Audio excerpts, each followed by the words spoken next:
කොටස් තියෙනවා. හිටිපිලි මේක මේ බලන්න. බඳ කොටස තමයි මේ තියෙන්නේ. ඉස්සර කොච්චරනම් ලස්සනට මේ වගේ තැන් තියෙන්නේ නැද්ද?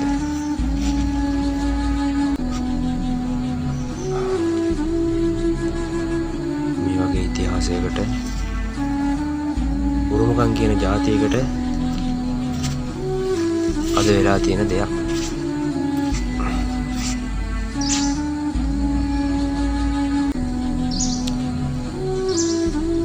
යම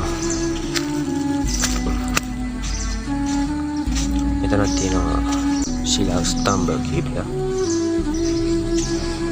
මේවා නිකන් අර ටැම්පිට විහාරවල පාදමේ ගල් කණු තියෙනවා වගේ.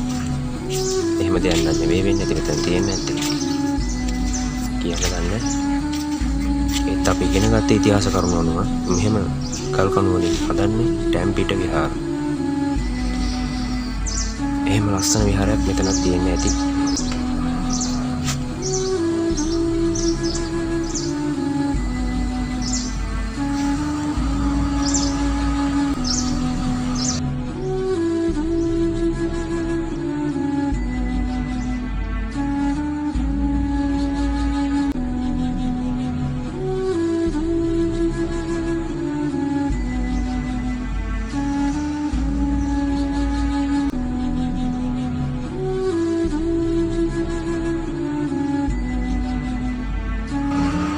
මෙතන තියෙන පොඩි විස්තරයක්. සහස්සති ශ්‍රී වංශ කතාවේ සඳහන් පුත්තල යුදගනාවෙහි පැරණි නටඹුන් වල් බිහි වී පැවති මෙම පැරණි චූලාංගනී විහාරයේ සංරක්ෂණය ශ්‍රී ලංකා ජනාධිපති ශ්‍රීමන් රණසිංහ ප්‍රේමදාස මැතිතුමාගේ උපදෙස් පරිදි සංස්කෘතික කටයුතු ප්‍රවෘත්ත සහ දේශීය වෛද්‍ය අමාත්‍ය ගරු වී.ජී. ලොකු බණ්ඩාර මැතිතුමාගේ අනුග්‍රහයෙන් ගම් උදාව 92 බුත්තල 14 වෙනි ජයතිහිමියන්ගේ පුරාවිද්‍ය අධිපතිතුමිය විසින් සංරක්ෂණය කරා කියලා ඔන්න බෝඩ් එකක් නම් තියෙනවා. ඒ කාලේ වුණාට පස්සේ අද වෙනකම් කිසි දෙයක් වෙලා නැහැ. අවසනාව තමයි. ඔන්න මෙතන බෝඩ් එකක් තියෙනවා.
උත්තගනාව ස්තූපය දුටුගැමුණු කුමරු හා සද්ධාතිස්ස කුමරු අතර ක්‍රිස්තු පූර්ව 161 දී ඇති වූ සටනින් පසුව දුටුගැමුණු රජු අත්කරගත් යුද ජයග්‍රහණයේ සංකේතයක් ලෙස සද්ධාතිස්ස රජු ඉදි කළ බව සඳහන් වේ.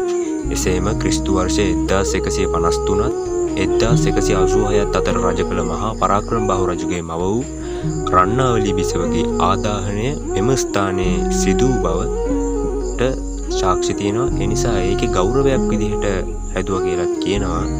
එතකොට මෙම යුදගනාව පුරාවිද්‍යා ස්ථානයේ ඓතිහාසික අනුරාධපුර යුගයේ සිට මහනුවර යුගයේ දක්වා විවිධ මැදිහත් වීම් වලට ලක් වෙලා තියෙනවා. පුරාවිද්‍යා දෙපාර්තමේන්තුවේ සංරක්ෂණයෙන් පසු දැනට යුදගනාව ස්තූපයේ උස අඩි 95ක් වන අතර වට ප්‍රමාණය අඩි 196ක් වේ කියලා තමයි කියලා තියෙන්නේ. පුරාවිද්‍යා දෙපාර්තමේන්තුවෙන් තමයි මේ බෝඩ් එක ගහලා තියෙන්නේ. අපිට ඉතින්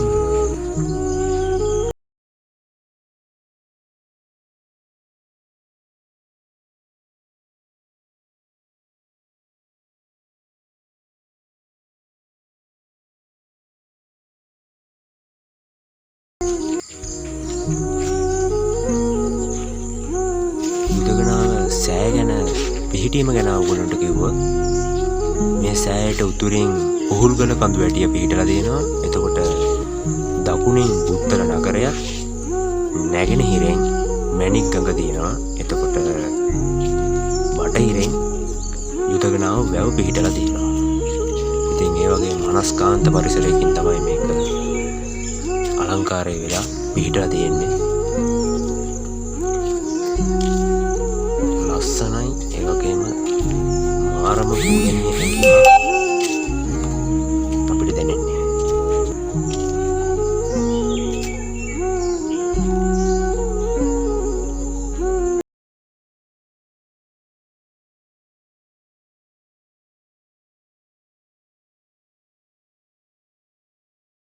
ඒ අර සුදු පාට ඔන්න ඔතනින් තමයි පෙරහැර මෙහෙට මේ මාවත දිගේ එන්නේ.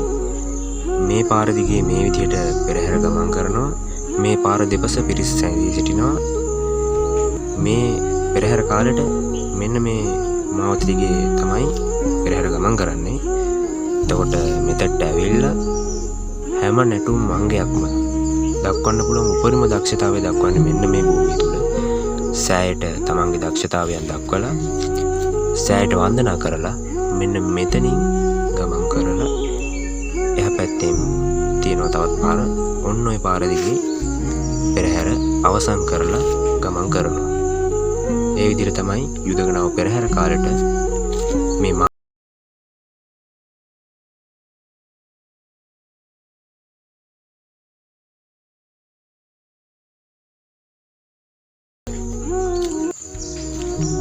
බලන්න.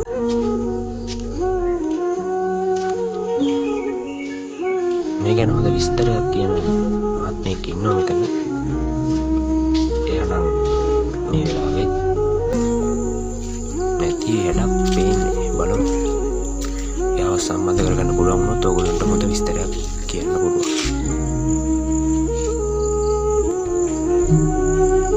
මේ උළු වර්ගය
අඩි 95ක් උසයි කියලා තමයි අර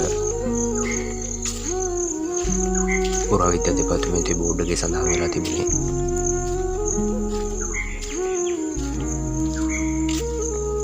මේ සෑය මින් ඉහළට මේ තියෙන මට්ටමෙන් තවත් උඩට ඉදි කරන්නේ නැහැ කියලා තමයි කියන්නේ. එහෙම ඉදි කරන්න බෑ කියලා තමයි බොහෝ පිරිස් කියන්නේ. මොකද අපේ ආගමික ඉතිහාසයේ මහා සෑය ලෙස සලකන්නේ රුවන්වැලි මහා සෑය. එතකොට රුවන්වැලි මහා සෑයට වඩා උසින් කිසිම දාගමක් ඉදි කරන්නේ නැහැ. ඉදි කරන්නත් බෑ කියලා තමයි මම නම් අහලා තියෙන්නේ. ඉතින්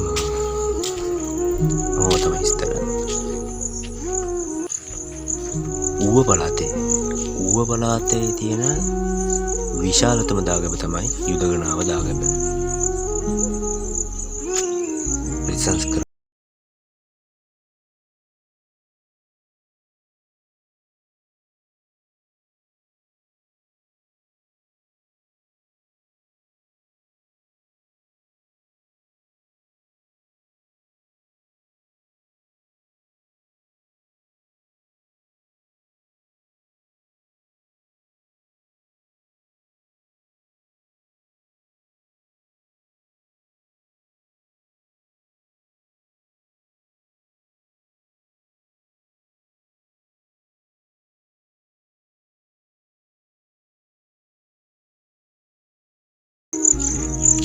ඔයාලට මම තවත් කරුණයක් කියන්නම්.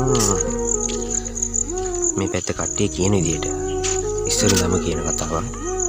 මේ දාගැබේ දැන් මම ඉන්නේ දාගැබේ පිටුපස ප්‍රදේශයේ. ඒ කියන්නේ දාගැබේ එහා කෙළවරේ ඉඳන් කෙනෙක් බෙරකරුවෙක් බෙර ගැහුවොත් මෙහා කෙළවරට ඒ ශබ්දය ඇසෙන්නේ නැහැ කියලා තමයි කියන්නේ. ඒ තරමට ඒ කාරණෙන් හිතන්නකෝ මේ දාගැබේ වට ප්‍රමාණය කොච්චරද කියලා. බොහෝ දෙනා මට පවසලා තියෙනවා ඒ කාරණා ඇත්ත දෙයක් කියලා. ඒක බලන්න අපි ආවා පෙරහැර කාලේ. මට මතකයි පෙරහැර බලන්න ඇවිල්ලා අපි ඔය වැඩි කරා. එහා පැත්තේ පෙරහැර බෙර ගහන සද්දය ඇහෙනකොට චෛත්‍යයේ මේ පැත්තට ඇවිල්ලා බැලුවම ඇත්තටම ඒ කාරණය ඇත්තක් කියලා දැනගත්තා. ඒ බෙරහැඬ චෛත්‍යයේ පිටුපසට ඇහෙන්නේ නැහැ. ඒ තරම් වට ප්‍රමාණයක්.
ඉතින් යාළුවනේ, ඔයගොල්ලොත් එන්න ඌව පළාතට.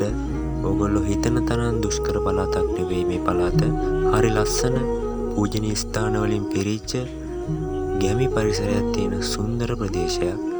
ඉතින් ඌවේ අසිරිය මේ විදිහට කියලා නිම කරන්න බෑ. ඉතින් පුළුවන් විදිහට